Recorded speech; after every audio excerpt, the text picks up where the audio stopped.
Star, Obi, sniffing along the bank of the Volga River. I'm Scott, the cameraman and narrator. Today is Sunday.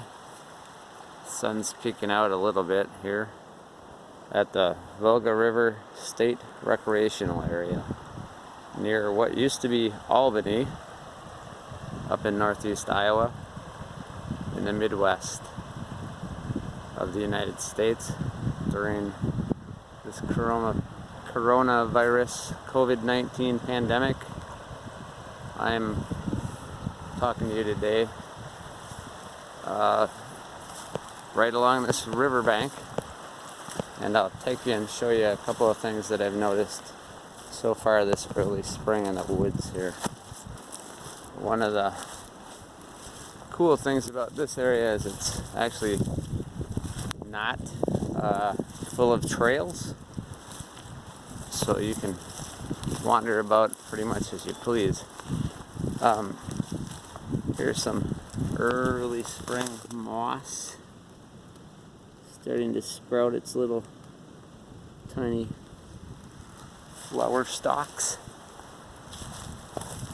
And one other thing I wanted to make note of for everyone is the super early emergent plants that are invasive and are all over our woods out in these areas. Garlic mustard. So these little plants, though they're actually quite tasty,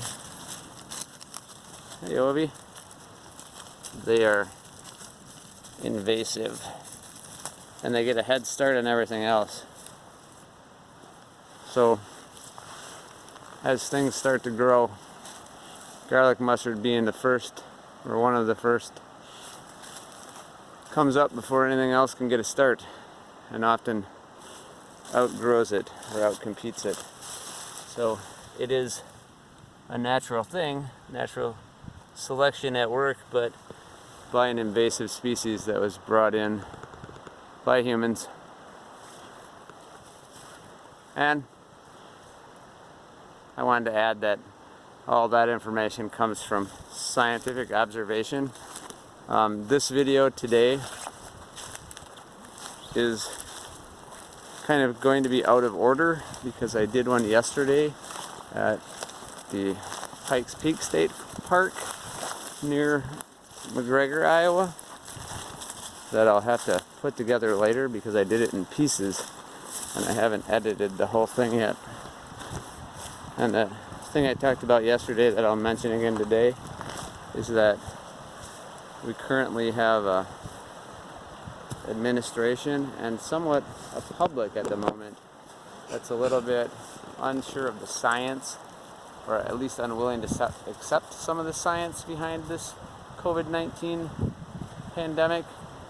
I ask you all to listen to Dr. Fauci, who has worked for numerous administrations, including the AIDS epidemic with George Bush.